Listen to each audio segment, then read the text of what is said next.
अस्सलाम वालेकुम दोस्तों, उम्मीद है आप सब लोग खैरियत से होंगे। बात करेंगे ओमान में कोरोना केसेस की। आज 22 नवंबर 2020 इतवार के दिन 721 कोरोना के केस रिपोर्ट हुए और 15 मरीज वफात पा चुके हैं। इन्ना लिल्लाहि व इन्ना इलैहि राजिऊन।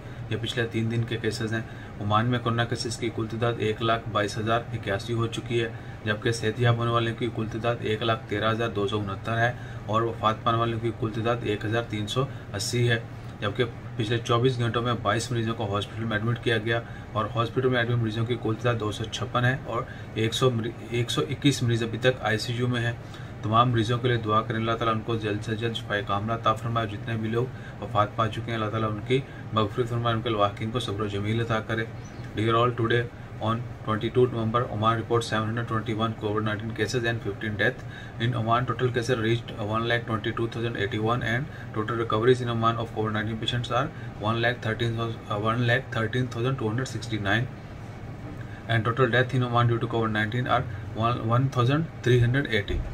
22 patients admitted to hospital in last 24 hours and total number of patients in hospital are 256 while 121 patients are still in ICU.